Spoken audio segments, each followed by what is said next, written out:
ఓం అస్మద్గురుభ్యో నమః. కాశ్యపాన్వయ సంజాతం నారాయణపదాశ్రితం శ్రీమన్నారాయణం వందే యతీశ్వరశ్రియాజుషం. కౌశికాన్వయ సంజాతం వెంకటార్యతనూభవం వేదాంతాచార్య సచ్చిష్యం ముడైవర్లుమహం భజే. యో నిత్యమచ్యుతపదాంబుజయుగ్మరుక్మవ్యామోహదస్తదితరాణి తృణాయ మేనే అస్మద్గురోర్భగవతోస్య దయైకసింధోః రామానుజస్య చరణౌ శరణం ప్రపద్యే. లోకాచార్యాయ గురవే కృష్ణపాదస్య సూనవే సంసారభోగిసందష్టజీవజీవాతవే నమః. శ్రీశైలేశదయాపాత్రం ధీభక్త్యాదిగుణార్ణవం యతీంద్రప్రవణం వందే ரம்யஜாமாதரம் முனிம். பிள்ளை லோகாச்சாரியர் திருவடிகளே சரணம், பெரிய ஜீயர் திருவடிகளே சரணம். ఓం అస్మద్గురుభ్యో నమః. జై శ్రీమన్నారాయణ. నారాయణ అష్టాక్షరి మహామంత్రాన్ని తిరుమంత్రం అని పిలుస్తారు. ఆ తిరుమంత్ర వైభవాన్ని మనకి పిళ్ళై లోకాచార్య స్వామివారు సూత్రాల రూపంలో మనకు అనుగ్రహించారు. దాన్ని మనకి బాగా అర్థం అవడం కోసమని విశుద్ధవాక్ శిఖామణి అని వ్యవహరించేటటువంటి మహనీయులు మన మణవాళ మామునులు వ్యాఖ్యానాన్ని చేశారు. దాంట్లో మనం ఓంకారం యొక్క వైభవాన్ని మనం తెలుసుకుంటున్నాం. ఓంకారంలో అకార ఉకార మకారాలు మనం స్పృశిస్తున్నాం. అకారాన్ని మనం తెలుసుకున్నాం, ఉకారాన్ని తెలుసుకున్నాం. ఇప్పుడు మకారాన్ని తెలుసుకుంటూ మకారము అంటే 25వ అక్షరము అని మనకి తెలియచేశారు. ఎలా 25వ అక్షరమో నిన్న మనకి తెలియచేశారు. అంటే మకారం 25వ అక్షరం అని వేదం మనకి తెలియజేసింది. పంచవింశోయం పురుష అని, 25వ వాడు పురుషుడు అని. అసలు పురుషాన్ని ఎందుకు పిలుస్తున్నారు? పురి సేతే ఇది పురుష. ఈ పురంలో ఉంటాడు గనక, అంటే శరీరం అనే పురంలో ఉంటాడు గనక ఇతనికి పురుష అని పేరు ఆత్మకి. ఈ ఆత్మ 25వది అన్నారు. ఈ ఆత్మ 25వది అంటానికి గల కారణం ఏంటంటే 24 ముందు ఏమున్నాయో తెలుసుకోవాలి. ఆ 24 తత్వాలు మన శరీరంగా పరిణమించింది. పరమాత్మ ఎంత గొప్పవాడో చూడండి. ఆత్మ తనంతట తాను ఏం చేయలేదు గనక ఆత్మకు ఒక సాధనం కావాలి. ఆ సాధనమే ఈ శరీరము. ఈ శరీరం 24 ఎలిమెంట్స్తో కూడి ఉంది. అవేంటివి అంటే పంచభూతాలు. జాగ్రత్తగా గుర్తుపెట్టుకోండి. పంచభూతాలు 5, కర్మేంద్రియాలు 5, జ్ఞానేంద్రియాలు 5, తన్మాత్రలు 5. ఇక్కడికి 20 అయినాయి.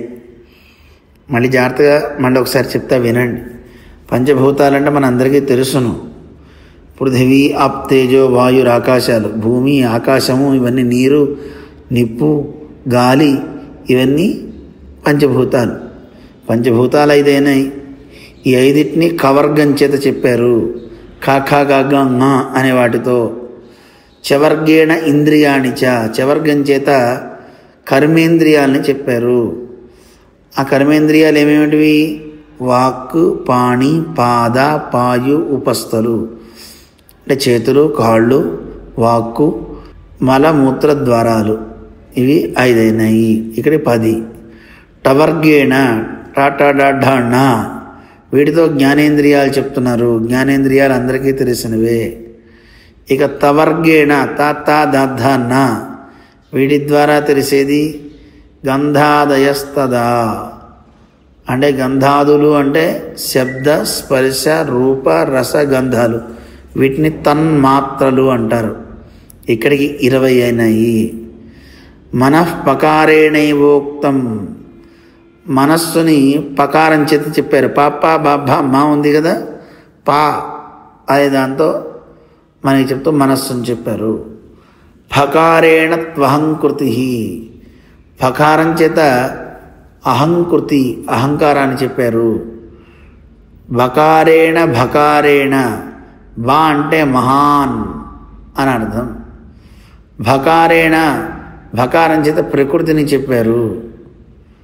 ఇక్కడికి 24 తత్వాలైనాయి. మనస్సు, అహంకారం, అలాగే మహాన్, ప్రకృతి.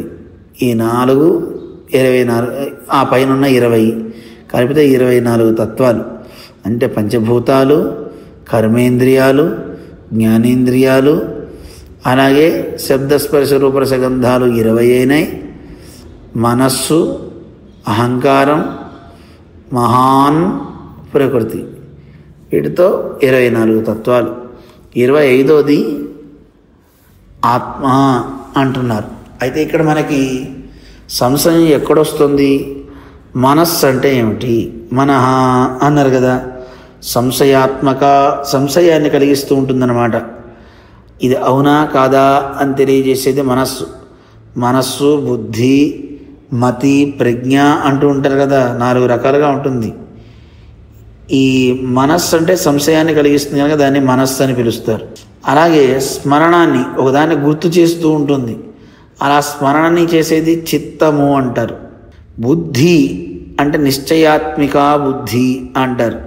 ఒకదాన్ని నిశ్చయం చేసిన ఇది ఇదే అని నిశ్చయం చేసి చెప్పేదాన్ని బుద్ధి అంటారు. అంటే వివేకం కలిగి ఉంటుందన్నమాట. ఇదే ఇదే నిశ్చయాత్మిక అంటారు. నిశ్చయాన్ని ఇది నేను చేసేస్తున్నా అని చెప్పడం అన్నమాట. అలా గనక అలా చేస్తే దాన్ని బుద్ధి అంటారు. అలాగే ప్రజ్ఞ అంటారు. ప్రజ్ఞ అంటే భూతకాలంలో ఇదివరకు జరిగిన దాన్ని దృష్టిలో పెట్టుకొని రాబోయేదాన్ని ఆలోచిస్తూ, భవిష్యత్తులో వచ్చేదాన్ని ఆలోచిస్తూ వర్తమానంలో చేసేది ఏదో దాని పేరు ప్రజ్ఞ అంటారు. మళ్ళీ ఒకసారి చెప్తున్నా, ప్రజ్ఞ అంటే త్రైకాలికి మత, 3 కాలాల్లోనూ వాడి యొక్క మనస్సు ఆలోచిస్తూ ఉంటుందన్నమాట. ఏం చేస్తుంది? భూతకాలంలో జరిగిన ఎక్స్పీరియన్స్ ఏదైతే ఉందో దాన్ని దృష్టిలో పెట్టుకుని ఆగామి కాలం అంటే భవిష్యత్ కాలంలో ఏం చేయాలో దాన్ని ఆలోచిస్తూ ఇప్పుడు ప్రజెంట్ వర్తమానంలో చేసేటటువంటి కార్యాలోచనకి పేరే ప్రజ్ఞ అంటారు. ప్రజ్ఞ అంటే త్రైకాలికి మత, 3 కాలాల యందు వాడి బుద్ధి ప్రవర్తిస్తూ ఉంటుంది. మీకు మనస్సు అంటే చెప్పాం, మనస్సు అంటే సంశయాన్ని కలిగిస్తూ ఉంటుంది. చిత్తము అంటే స్మరణాన్ని కలగజేస్తుంది. ఇక దీన్నే మతి అని కూడా అంటుంటారండి. మతి అంటే ఆగామి గోచర, తర్వాత కాలంలో ఏం చేయాలని ఆలోచిస్తూ ఉండేది. అందువల్ల 4 పేర్లు చెప్పాం: మనస్సు, బుద్ధి, మతి, ప్రజ్ఞ. ఇది మనకి భగవద్గీతలో కృష్ణుడు చెప్తాడు, వ్యవసాయాత్మిక బుద్ధి అంటాడు.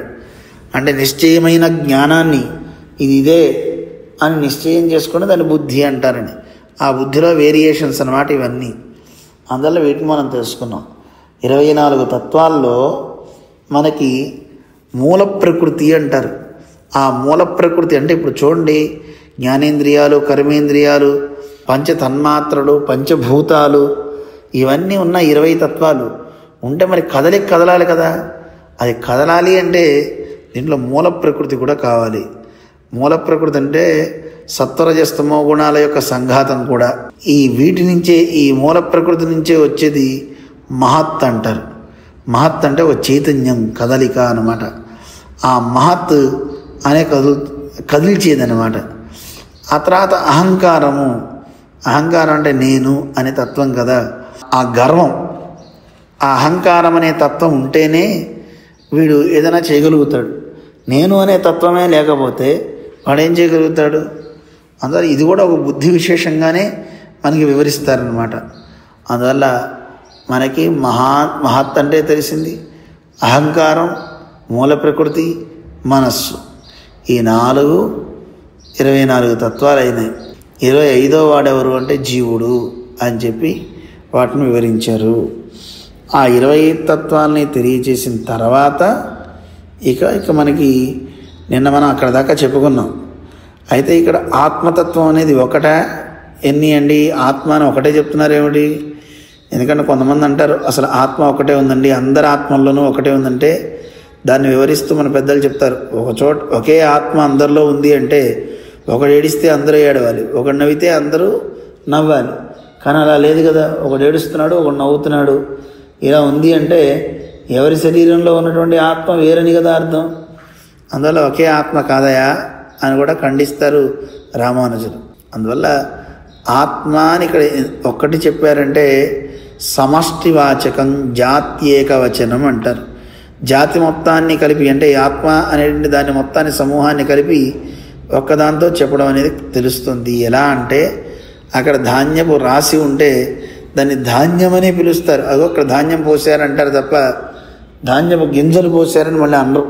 వ్రీహి సమూహము అక్కడ ఉంటే దాని మొత్తాన్ని అదిగో ధాన్యం అనే అంటారు. అలాగే ఇక్కడ ఆత్మ అనేది సమష్టి వాచకం అని తెలియజేశారు. అయితే ఈ మకారం చేత, ఇప్పుడు మకారంలో ఉన్నాం కదా, ఈ మకారత్తాల్ ఆత్మ వినుడయ ఎవ్వాకారం సొలియరదన్న అరుడిచ్చేగిరార్.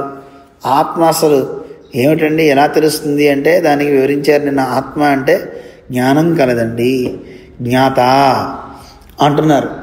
జ్ఞానం కలిది గనక దీన్ని ఆత్మ అని పిలుస్తున్నారు. ఇది దేహం కంటే వేరండి. ఇత్తాల్ ఆత్మ జ్ఞాత ఎన్ను దేహత్తిల్ వ్యావృత్తి సొల్లిత్తా ఎత్తు. ఆత్మ అంటే శరీరం కంటే వేరు అన్నారు. ఏమండి దాన్ని వివరించండి అని మనకి తెలియజేస్తూ, అదావదు పంచవింశాక్షరమాయి జ్ఞానవాచీయమాయిరుందుళ్ళ ఇమ్మకారత్తాల్ శేషత్వాశ్రయమాన ఆత్మ జ్ఞానాశ్రయభూతనానవనెన్ను అచేతనమాన దేహత్తిల్ కాట్టిల్ ఆత్మావిన్ వ్యావృత్తి సొల్లిత్తాయిత్తెన్గై. వ్యావృత్తి అంటే కాస్త తేడా. ఏం తేడా ఉందండి అంటే 25వ అక్షరమైనటువంటిది జ్ఞానంతో తెలియబడేది ఈ ఆత్మ అంటే ఈ జీవుడు మకారం చేత చెప్పబడుతున్నాడు. ఏమిటి వీడికి ఉన్నది? శేషత్వాశ్రయమాన ఆత్మ అంటే వీడు శేషత్వమే గుణంగా కలిగిన వాడు. శేషత్వం అంటే సేవ చేయడం పరమాత్మకి, ఆయనకు ఆనందాన్ని కలిగించడం. అందువల్ల ఈ ఆత్మ అనేది జ్ఞానం కలిగి ఉంది. అందువల్ల ఇక్కడ చైతన్యం కలిగినటువంటి ఈ ఆత్మ అచేతనమైనటువంటి దేహం కంటే ఈ ఆత్మ అనేది వేరండి అని చెప్తున్నారు. ఎలాగా? దేవోహం మనుష్యోహం స్థూలోహం కృషోహం ఎన్ను தேகத்திலே அகம்புத்தி விவகாரங்கள் நடவானிருக்க அகமர்த்த பூதனான ஆத்மா தேகத்தில் வியாவృத்தனென்னு சொல்கிறபடிதான் ఎంగనే ఎన్న అరుళి చేగిరార్. దాన్ని చెప్తున్నారు. చూడండి, కావాలంటే దేవతా శరీరంలో ప్రవేశిస్తే దేవోహం నేను దేవుణ్ణి అంటాడు ఎవడైనా జీవుడు. వాడే మనుష్య దేహంలో ప్రవేశిస్తే మనుష్యోహం నేను మనిషిని అంటాడు. స్థూలోహం నేను లావుగా ఉన్నాను, కృశోహం నేను సన్నగా ఉన్నాను అంటున్నాడు. ఇలా మనం చూస్తున్నాం కదా. దీన్ని బట్టి అర్థం ఏమిటి అంటే చూడండి, నేను లావు నేను సన్నం అని వ్యవహారం చేస్తున్నారు. ఇక్కడ అహం అనే వ్యవహారం నడుస్తుంది కదా. అందువల్ల ఇక్కడ ఆత్మ అనేది దేహం కంటే వేరుగా ఉంది అనేది మేము తత్వశేఖరం అనేటువంటి గ్రంథంలో చెప్పేశామండి. తత్వశేఖరత్తిలే సున్నోం అన్నారు.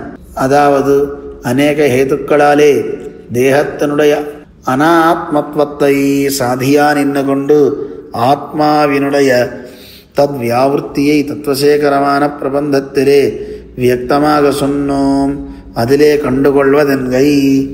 మీకు అందరికీ అనేక హేతువులతో మేము అంటే ఉదాహరణలతో దేహం యొక్క అనాత్మత్వత్తై అంటే ఆత్మ కాదండి దేహం అనేదాన్ని సాధించి మేము ఆత్మ యొక్క వేరుతనాన్ని అంటే ఆత్మ వేరు శరీరం వేరు అనేదాన్ని మేము చక్కగా తత్వశేఖరం అనే ప్రబంధంలో మేము చెప్పాము. అందులో చూడండి అని పిళ్ళైలోకాచార్య స్వామి చెప్తున్నారు. ఎందుకంటే మనం చూసినట్లయితే ఈ దేహం అనేది మనకు ఒక ధర్మ సాధన కోసం పరమాత్మ ఇచ్చినటువంటి ఒక వెహికల్. నేను మీ అందరికీ చెప్పాం. ఈ దేహంలో ఏ భాగాన్ని మనం తీసుకుని నేనని చెప్పగలుగుతాం? దేహం అనేక అవయవాల సంఘాతం కదా. ఇందులో వేలు నువ్వా, కాలు నువ్వా, గోరు నువ్వా, పన్ను నువ్వా, కన్ను నువ్వా, ముక్కు నువ్వా? ఎవరు మనం? ఇందులో ఏ ఒక్కటి పని చేయకపోయినా మనం పోవట్లేదే, మనం నిలబడే ఉంటున్నాం కదా. అందువల్ల ఈ దేహం కంటే విలక్షణమైన వాడు ఎవడో ఉన్నాడు. అందుకే మనకి ఇది బాగా గుర్తు రావాలంటే చూడండి, ఏదైనా ఒక వ్యక్తి చనిపోతే ఏమంటారు? పోయాడండి, సుబ్బారావు గారు పోయాడండి అంటారు. అదేమిటండి, వీడు ఇక్కడే ఉన్నాడు కదా, పోయాడంటారే అంటే అక్కడ ఉన్నది వాడి శరీరం అండి, వాడు వెళ్ళిపోయాడండి ఇందులోంచి అంటారు. దాన్ని బట్టి మనకి తెలుస్తుంది కదా. ఎంతటి వేదాంతి అయినా పోయాడు అంటున్నారు శరీరాన్ని అక్కడ పెట్టే. మరి శరీరమే కనుక సుబ్బారావు అయితే అలా ఎందుకు పడి ఉన్నాడు? లేచి తిరగాలి కదా. తిరుగుతున్నాడా? నిన్నటిదాకా తిన్నాడండి, 5 నిమిషాల ముందు కూడా కాఫీ తాగాడండి అంటున్నారే. ఇప్పుడు ఎందుకు కాఫీ ఇస్తే తాగడం లేదు అంటే పోయాడండి. ఎవరు పోయారు? శరీరం ఇక్కడే ఉంది కదా. ఆ పోయిన వాడే లోపల ఉన్న జీవాత్మ. జీవాత్మ శరీరంలో ఉంటే పని జరుగుతుంది, కదలికలు కదులుతున్నాయి, స్మరణ వస్తుంది. స్మరణతో వాడు ఆలోచిస్తున్నాడు, ఆ నిశ్చయం చేసుకుంటున్నాడు. ఇన్ని వాడికి కలుగుతున్నాయంటే కారణం లోపల జీవాత్మ పరమాత్మతో కలిసి ఉండడం. అదే లేకపోతే వీడేమీ చేయటానికి వీలే లేదండి. అందువల్ల దేహం కంటే విలక్షణమైనది ఆత్మ. అందువల్ల ఈ దేహం అనేది కాలు పోయినా, కన్ను పోయినా, చెయ్యి పోయినా లోపల ఆత్మ అనేది పోవాలి కదా. పోవడం లేదంటే ఈ శరీరంలో ఉన్న అవయవాలు వాడు కాదు అని మనకి తెలుస్తుంది అని మనకి చెప్పారనమాట. ధర్మి స్వరూప కథన పూర్వకమాగ తద్ధర్మమాన శేషత్వత్తై చుల్లగై ప్రాప్తమాయురుక్క ఈ ప్రవణం తన్నిలే ప్రథం శేషత్వత్తై చొల్లి பெண்ணை ஆத்மாவை சொல்லுவானென் என்கிற செங்கையிலே அப்படி சொல்லுகைக்கு హేతువై అరుళి చేయగిరార్ మణత్తయ్యం ఎన్ను తొడంగి. ఏమండి, ఎప్పుడైనా సరే అంటే విశేషణాన్ని చెప్పి తర్వాత విశేష్యాన్ని చెప్తున్నారు కదా, దాన్ని మనకి టెక్నికల్ భాషలో ధర్మి, ధర్మము అని చెప్తున్నారు. ధర్మి ముందు చెప్పాలి కదా. ధర్మం చెప్పకుండా ముందు ధర్మాన్ని ఎందుకు చెప్పారు అంటే ఒక వ్యక్తి గురించి చెప్పాలి. వ్యక్తికి ఉండే విశేషణాన్ని ముందు ఎందుకు చెప్పారు అని చెప్తున్నారు. అంటే ఆత్మ గురించి మీరు మాట్లాడాలి, కానీ ఆత్మ గురించి చెప్పకుండా ఆ ఆత్మకుండే ధర్మమైనటువంటి శేషత్వాన్ని ముందు చెప్తున్నారు ఏమిటి కదా. శేషత్వమే ఆత్మ ఉక్కు స్వరూపము అని చెప్పారు కదా ముందు. దాన్ని ఇక్కడ చెప్తున్నారు. ముందు చెప్పవలసిన ఆత్మ గురించి చెప్పాక అవన్నీ లేకుండా ఆ ఆత్మకు ఉన్నటువంటి ధర్మమైన శేషత్వాన్ని చెప్పడంలో ఏమిటండి కారణం? ఎందుకు ఇలాగా అంటే దానికి ఇక్కడ చెప్తున్నారు ఇంకో సూత్రాన్ని. మణత్తయ్యం ఒళియయ్యం కొండు పూవయ్యం రత్నత్తయ్యం విరుంబుమా పోలే శేషమెన్ను ఆత్మావై ఆదరిక్கிறது அல்லாத போது உயிரினால் குறைவிலும் என்கிறபடியே தியாஜ்யம் என் அது தோர்ன శేషత్వத்தை சொல்லி పిన్నై ఆత్మావై చొలుగిరదు. చూడండి, మనకి 2 ఉదాహరణలు ఇస్తున్నారు. ఒక పరిమళం, ఒక కాంతి. ఈ రెండింటిని తీసుకుంటే పరిమళం దేని నుంచి వస్తుంది అనగానే పుష్పాన్ని మనం చూస్తాం. పరిమళాన్ని బట్టి పుష్పానికి ఆదరణ. అలాగే ఒళి కొండు, ఒళి అంటే కాంతి, ఆ కాంతి కలిగినటువంటి రత్నం. అందువల్ల ఒక రత్నానికైనా దేనికైనా ఎప్పుడు ఆదరణ అంటే దాంట్లో ఉన్న కాంతిని బట్టి. అలాగే ఈ ఆత్మకి గొప్పదనం దేనివల్ల వస్తుంది? శేషత్వం అనే గుణం వల్ల. అందువల్లే శేషత్వాన్ని ముందు చెప్పి తర్వాత ఆత్మని చెప్తున్నారండి. శేషత్వం ఉంటేనే ఆత్మకి ఆదరణ. పుష్పానికి ఆదరణ దేనివల్ల? సువాసన వల్ల. మణికి దేనివల్ల ఆదరణ? కాంతి వల్ల. అలాగే ఆత్మకి దేనివల్ల ఆదరణ? శేషత్వం వల్ల. అందువల్ల శేషత్వం ఉంటేనే ఆత్మను ఆదరిస్తాం. శేషత్వం అంటే మీ అందరికీ చెప్పాం, పరమాత్మకి ఆనందాన్ని కలిగించే పనులు చేసేవాడెవడో వాడు శేషభూతుడు. ఆదిశేషుడు ఎలా సేవలు చేస్తున్నాడు అలా అన్నమాట. అది అల్లాదపోదు. ఒకవేళ గనక శేషత్వమే అనేది లేకుండా స్వతంత్రతా బుద్ధి ఉంటే ఉయిరినాల్ కురవిలం ఎన్గిరపడియే త్యాజ్యం. మన తిరువాయిముజిలో నమ్మాళ్ళవారు చెప్పినట్టుగా ఉయిరినాల్ కురైవిలమే అన్నారు. ఎందుకండి? పరమాత్మకి చెందకపోతే ఈ ఆత్మ ఉండే ప్రయోజనం ఏమిటి? అది త్యాజ్యం, దాన్ని వదిలిపెట్టేయాలి అంటున్నారు. పరమాత్మకు ఉపయోగపడితే మంచిది, కానీ ఆ పరమాత్మకు ఉపయోగించడానికి వీలు కాదనుకోండి, ఆ ఆత్మ లేనిదే తప్ప మనకెందుకు అవసరమా? అది పోయినా పర్వాలేదు. అందువల్ల దాన్ని విడిచిపెట్టేయడమే అనేది తెలియజేస్తున్నారు ఇందులో. దాన్నే వివరిస్తున్నారు ఆ సూత్రాన్ని. అదావదు మణత్తుక్కాశ్రయమెన్ను పూవై విరుంబమా పోలేయం ఒళిక్కాశ్రయమైన రత్నత్తై విరుంబమా పోలేయం. ఇందాక మనం చెప్పేసుకున్నాం, ఒక పుష్పానికి పరిమళం ఉంటేనే పుష్పాన్ని ఆదరిస్తాం. ఒళిక్కాశ్రయమెన్ను కాంతికి ఆశ్రయమైన రత్నం ఉంటేనే దాన్ని ఆశ్రయిస్తాం మనం. ఎప్పుడు కూడాను సువాసన పుష్పాన్ని వదిలిపెట్టదు, కాంతి మణిని వదిలిపెట్టదు. అలాగే ఈ ఆత్మకు కూడా శేషత్వమే దానికి గుణం. అందువల్ల శేషత్వం కూడా దేనికి ఆశ్రయమై ఉండాలి? ఆత్మకు ఆశ్రయమై ఉండాలి. ఎప్పుడు శేషత్వం అనేది విడిగా ఉండదు. ఆ పరమాత్మకి ఆనందాన్ని కలిగించే కర్మలు చేయాలంటే అవన్నీ ఆత్మ ద్వారానే కదా చేసేది. అది ఆత్మస్వరూపం అన్నమాట. అందువల్ల ఆత్మస్వరూపమైనటువంటి ఆ శేషత్వం ఉంటేనే ఆత్మను ఆదరిస్తారండి. శేషత్వాశ్రయం అల్లాద పోదు ఉయిరినాలు కురవిలమే. ఇందాక మనం అనుకున్నట్టుగా ఆత్మకు గనక శేషత్వం అనే గుణం లేకపోతే భగవత్ శేషత్వరహితమాన ఆత్మానాల్ అపేక్ష ఉడయో మల్లోం. అలాంటిది అసలు అవసరం లేదండి. అది మనకి విడవదగిందే, మనకి ప్రధానమైంది కానే కాదు. అది త్యాజ్యము అంటున్నారు. విడవదగిందే ఆ ఆత్మ. ఇప్పటి இருந்துள்ள శేషత్వத்தின் ஊத்தம் தோத்த శేషత్వத்தை ముందర చొల్లి పిన్నై ఆత్మావై సొల్లిత్తెన్గై. ఇదో చూసారా అండి, అందుకోసమే శేషత్వాన్ని దృఢంగా వారికి అనిపించింది. శేషత్వమే ప్రధానము అని అనిపించడం చేతే శేషత్వాన్ని ముందు చెప్పి ఆ తర్వాత ఆత్మ గురించి చెప్పామండి అని తెలియజేశారన్నమాట. పదత్రయాత్మకமான இந்த பிரணவத்தால் சொல்லி தலை கட்டின అర్ధత్తై అరుళి செய்கிறார். ఈ పదత్రయాత్మకం అంటే ఆ ఊ మా అనేది ఒకటి. ఈ మూడు ఓంకారం కదా. ఈ మూడు పదాల సమిష్టి, ఆ సమష్టి ఏది? ఓంకారం. ఆ ఓంకారం యొక్క అర్థాన్ని తెలియజేస్తున్నారు. ఆఘ ప్రణవత్తాల్. ఓంకారం చేత ఏం తెలుస్తుందండి అంటే కన్నపుర మిన్నుడయానుకు అడియేన్ ఒరువర్కురియేనో ఎన్గిరబడియే జీవపర సంబంధం సొల్లిత్తు. ఆళ్వార్లు అనుగ్రహించినటువంటి ఒక పాసురాన్ని మనకి చక్కగా అందిస్తున్నారు. ఆ పాసురంలో ఏం చెప్పారు? కన్నపురమున్నుడయానుకు అంటే కన్నపురంలో వేంచేస్తున్నటువంటి తిరుక్కన్నపురంలో వేంచేస్తున్న స్వామికి నేను దాసుడిని. అలాంటి వాడిని నేను ఇంకోరికి దాసుడిగా ఉంటానా?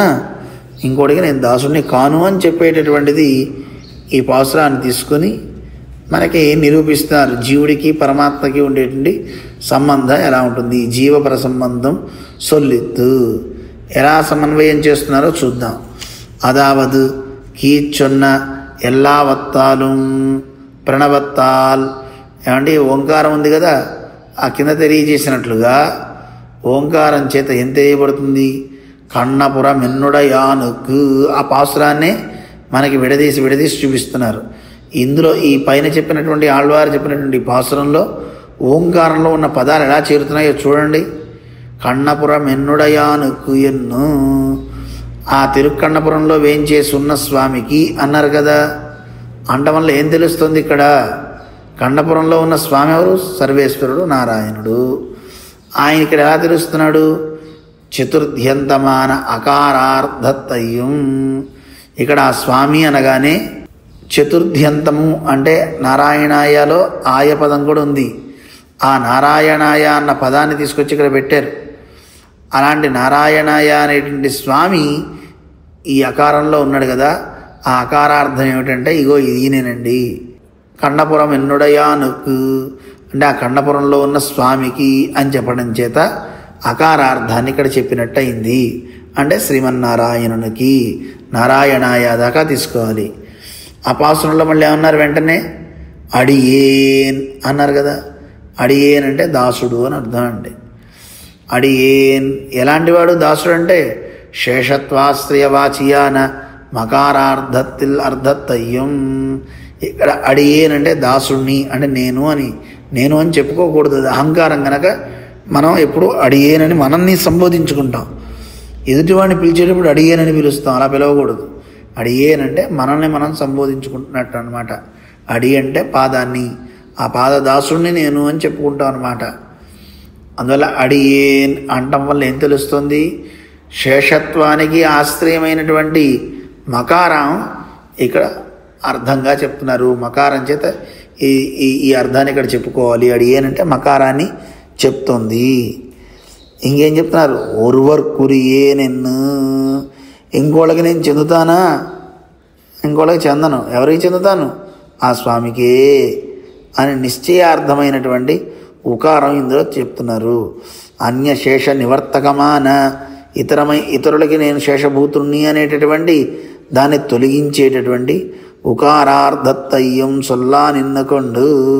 చూసారా, ఉకారం కూడా ఇక్కడ తెలుస్తుంది అని ప్రణవార్థత్తై అనుసంధిత తిరుమంగై ఆళ్వార్ శ్రీసూక్తిప్పడియే, తిరుమంగై ఆళ్వార్లు అనుసంధించిన ఈ పాసురాన్ని ఇక్కడ చెప్తూ ఓంకారంలో ఉన్న ఒక్కొక్క అక్షరాన్ని ఇందులో చూపించి జీవ పరుల గడుక్కుండాన జీవుడికి పరుడైన పరమాత్మకి ఉండేటటువంటి శేషి భావ సంబంధత్తై, ఆయన శేషి అంటే మనందరి సేవలు స్వీకరించి ఆనందిస్తాడు గనక అలా ఆనందించే స్వామిని శేషి అంటారు. సేవలు చేసేవాడిని శేషభూతుడు అంటారు. గుర్తుపెట్టుకోండి, మనందరం సేవలు చేస్తాం కనుక శేషభూతునం చేసి ఆయనకి ఆనందం కలిగిస్తాం. అతిశయ ప్రాప్త శేషి అంటారు రామానుజులు. ఆయన మనం చేసిన వాటికి ఆనందించి ఓ భేష్ అని ఆనందిస్తాడట. ఆ అతిశయాన్ని పొందుతాడు కనుక ఆయన్ని శేషి అంటారు.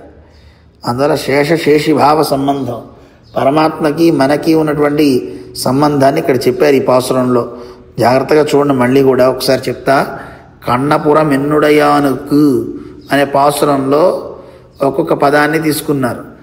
అంటే కన్నపురంలో వేంచేసి ఉన్నటువంటి స్వామి అనగానే అకారం అని తీసుకున్నారు. తిరుక్కన్నపురం అని దివ్యదేశం అండి. ఆ దివ్యదేశంలో ఉన్న పెరుమాళ్ళు ఎవరు? అకారంతో తెలుస్తున్నాడు.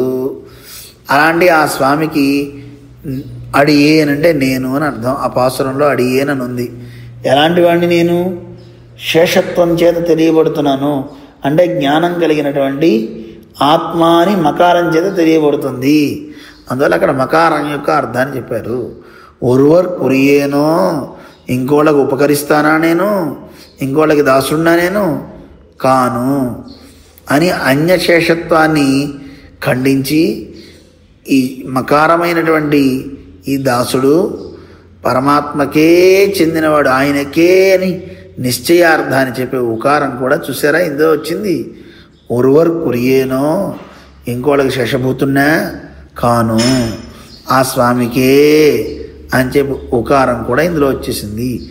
ఆ ఊ మా అనేది ఆళ్వార్ పాడిన ఒక చిన్న పాసురంలో చూసారా మనకి ఎలా వచ్చిందో అని తెలియజేశారు. ఇక ఇన్నము పొయ్యయ్యారుడయ దివ్య సూక్తియాలే శేషత్వ ప్రతిబంధత్తై ప్రతి సంబంధి ஒரு மிதுனமென்னுமிடம் தோத்த இந்த జీవపర సంబంధత్తై అరుడి చేయరార్. ఇంకా పొయ్యై ఆళ్వార్లు చెప్పినటువంటి దివ్య సూక్తి చేత శేషత్వ ప్రతి సంబంధి అంటే మనందరం శేషత్వం చేస్తాం. ఎవరి దగ్గర సేవ చేస్తాం? ఎవడో ఉండాలి అవతల పక్క చేయించుకునేవాడు. అందువల్ల సేవ చేసేవాడికి ప్రతి సంబంధి ఎవరు? చేయించుకునేవాడు.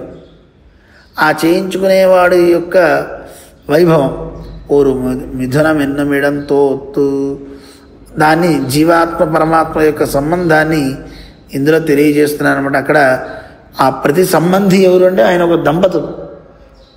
ఆ మిథునాన్ని ఇందులో చెప్తున్నారు. ఇంకో పాసురంలో తామరయాళ్ కేళ్వన్ ఒరువనయే నోక్కుముణరు ఎన్నదా ఎత్తు. తామరయాళ్ కేళ్వన్ పద్మవాసిని అయినటువంటి ఆ లక్ష్మీదేవికి భర్త కేళ్వన్, ఆయనకి తప్ప ఒరువనయే ఇంకోళ్ళకి విషయమై ఉండడం అనేది ఉండదన్నమాట. ఆయనకే విషయమైనది మాత్రమే ఉణర్వు జ్ఞానము.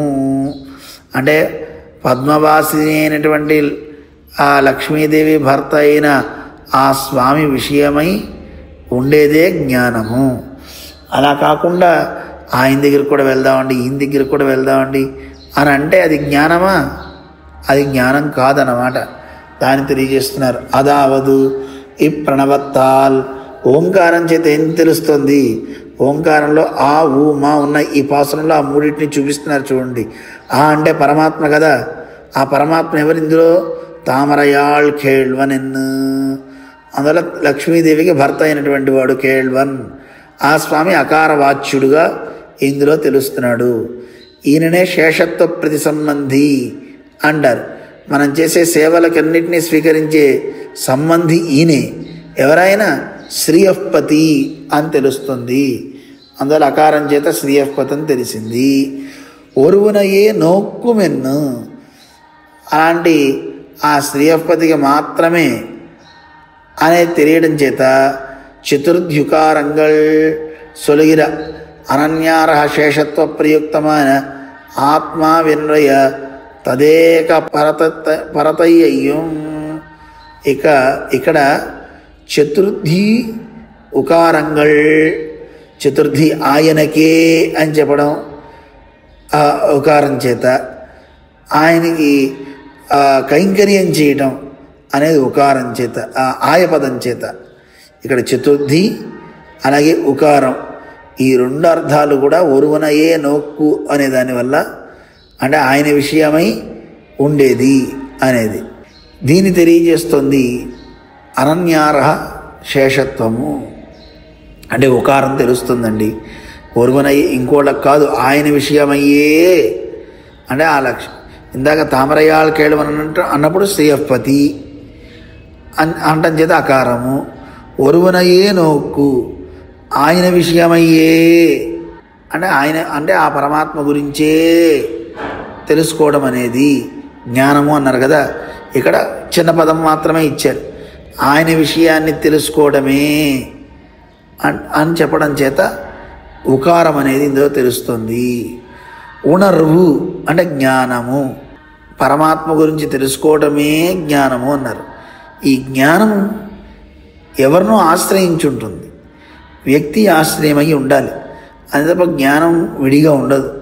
అందువల్ల ఉణర్వు జ్ఞానము అని చెప్పడం చేత ఆ పరమాత్మకి శేషత్వంగా ఉండేటటువంటి ఆశ్రయమైనటువంటి మకారం అనేది తెలుస్తుంది.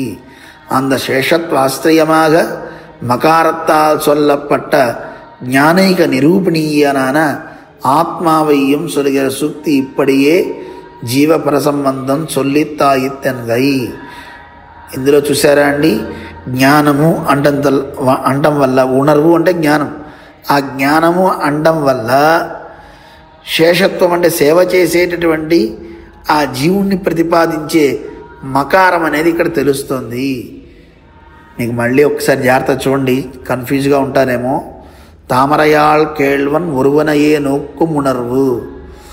పద్మవాసిని అయినటువంటి ఆ లక్ష్మీదేవి భర్త నారాయణుడు ఉన్నాడే, ఆ నారాయణ విషయంలో మాత్రమే ఉండేదే జ్ఞానము.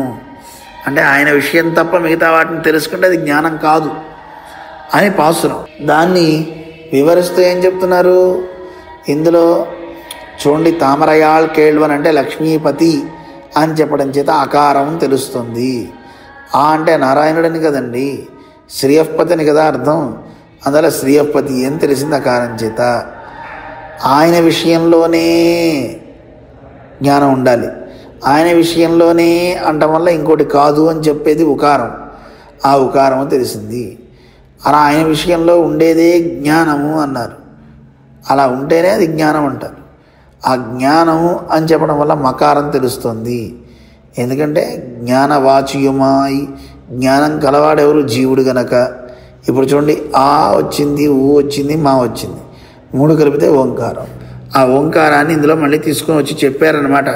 ఇదిగో చూడండియా, ఇది విషయము అని మనకి నిరూపించారు మన పెద్దలు. ఇక అకారத்தில் பிரத்யயார்த்த பிரதானமாக பிரணவார்த்தத்தை யோசித்தால் கீ அதில் தாத்வர்த்த பிரதானமாக பிரணவத்துக்கு இன்னமும் ஒரு యోజனை అరుళి చేయగిరార్. ఈ అకారం చేత మనకి తెలియబడేటటువంటి అకారத்தில் ప్రత్యయార్థ ప్రధానమాగా, ప్రత్యయము అంటే లుప్త చతుర్థి ప్రధానంగా కలిగి ఉంది అకారం. అకారం కేవలం నారాయణనే చెప్పట్లేదు, నారాయణాయ ఆయపదం కూడా తీసుకోండి. అంటే నారాయణ కొరకు అని చెప్పేటటువంటి ఆ ప్రణవార్థాన్ని మనం తీసుకున్నట్లయితే ఇందులో ఓంకారాన్ని ఇంకో యోజనతో కూడా చెప్పచ్చు అని చెప్తున్నారు. దాన్ని కూడా చూద్దాం. అకారత్తాலும் మకారత్తాலும் రక్షకనయ్యం రక్షణయ్యం సొల్లిత్తు. అని చెప్పడం వల్ల రక్షకుడు అనేవాడిని చెప్తున్నారు. మకారం చేత రక్షించబడేవాడిని చెప్పారు. చతుర్థియాலும் ఉకారత్తాலும் రక్షణ హేతువాన ప్రాప్తియయం ఫలత్తయ్యం సొల్లిత్తు. చతుర్థి అంటే నారాయణాయ అనుంది కదండి. ఆ చతుర్థి చేత రక్షణానికి హేతువైనటువంటి ప్రాప్తియం అన్నారు. ఇక్కడ ప్రాప్తి అని చెప్పడం వల్ల ఆ కారణమైన సంబంధం ఉకారం చేత మనని రక్షించేటటువంటి ఆ పరమాత్మ యొక్క సంబంధాన్ని ఇందులో తెలియజేస్తున్నారు. అలాగే ఫలత్తయ్యం, ఆ ఫలం అంటే నారాయణకొక్కడికే, ఇంకెవరికి తగి ఉండకుండా ఉండడం, అదే మనకి ఫలం అన్నమాట. దాన్ని కూడా ఇందులో తెలియజేస్తున్న ఫలంగా కూడా. ఇక్కడ ఫలము అని చెప్తే వేరనుకోకండి, యథేష్ట వినియోగార్హం ఆ పరమాత్మకే తగి ఉండడం అని దీన్ని తెలియజేస్తున్నారు. అదావదు అకారత్తాలే రక్షకనాన ఈశ్వరణై సొల్లిత్తు. అకారం చేత రక్షకుడైన పరమాత్మని చెప్తూ, మకారత్రాలే తద్రక్ష్యమాన చేతనై సొల్లిత్తు. మకారం చేత రక్షించబడే జీవుల గురించి చెప్పి, చతుర్థియాలే రక్షిక్కైకు హేతువాన శేషత్వమాగిర ప్రాప్తి అయి సొల్లిత్తు. చతుర్థి అంటే ఆయా అనే పదం, దాని చేత ఏం తెలుస్తుంది అంటే రక్షిక్కైకు హేతువాన రక్షణకి హేతువైనటువంటి శేషత్వమాగిర ప్రాప్తి అయి సొల్లిత్తు. శేషత్వం కలిగినటువంటి దాన్ని ఇందులో చెప్తూ, శేషత్వ సంబంధాన్ని చెప్తూ, ఇంకా ఇప్పటి రక్షిక్కిరదర్కు ఫలం. ఇలా రక్షించడానికి ఫలం ఏమిటి అంటే ఈ ఆత్మ వస్తు ఆ తలైకు అనన్యార్హమాగా వినియోగ పొడుగయ్యాలే అనన్యార్హ శేషత్వవాచియాన ఉకారత్తాలే రక్షణ ఫలత్తై సొల్లిత్తెన్గై. ఇక్కడ ఈ ఆత్మ అనేది ఇప్పటి రక్షిక్కిరదర్కు ఫలం, రక్షించడం వల్ల ఫలం ఏమొచ్చిందండి అంటే ఈ ఆత్మ వస్తువు ఆ పరమాత్మకి తప్ప ఇతరులు ఎవరికీ చెందకుండా ఆయనకే వినియోగపడ్డం చేత ఈ శేషత్వ వాచియాన ఉకారత్తాలే అనన్యార్హత్వం అనే చెప్తున్నారు కదండి. వీడు అన్యులకి చెందడు, పరమాత్మకే చెంది ఉంటాడు. అలాంటి శేషత్వం కలిగినటువంటి వీడు ఉకారం చేత రక్షణ ఫలత్తై చొల్లిత్తెన్గై. అనన్యార్హంగా మనం వినియోగపడాలి. అర్హము అంటే తగి ఉండడం అండి, అన్యార్హము అంటే ఇతరులకు వినియోగపడ్డం అండి. అలా ఇతరులకు వినియోగపడ్డం అనేది ఉండదు, అనన్యార్హము. ఈ ఆత్మ వస్తువులన్నీ కూడా అంటే ఈ జీవాత్మలన్నీ కూడా ఆ పరమాత్మకే వినియోగపడాలి. అలా వినియోగపడితే ఏమవుతుంది? ఈ ఉకారం చెప్పిన దానికి సార్థకం ఏర్పడుతుంది. ఉకారం ఏం చెప్తుంది? ఆయనకే అని చెప్తుంది కనుక దాన్ని వివరించారు. ఇనిమేల్ పదంగడుక్కం అర్థం మరలి చేయవదాగ మంత్రశేషం ఇదుకు వివరణమా ఇరుక్కుబడి అయి ముందరమున్నం మరలి చేయగిరార్. మంత్రము ఈ ఓంకారం. ఈ ఓంకారాన్ని వివరించేది మంత్రశేషము అన్నారు. మంత్రశేషము అంటే నమో నారాయణాయ. ఈ నమో నారాయణాయ ఓంకారాన్ని వివరిస్తుందట. దాన్ని కూడా తెలియజేస్తున్నారు. అది రేపు మనం తెలుసుకునే ప్రయత్నం చేస్తూ మకారంలో నుంచి నమపదానికి చేరుదాం. ఓం అస్మద్గురుభ్యో నమః. పిళ్ళై లోకాచార్యర్ తిరువడిగడే శరణం.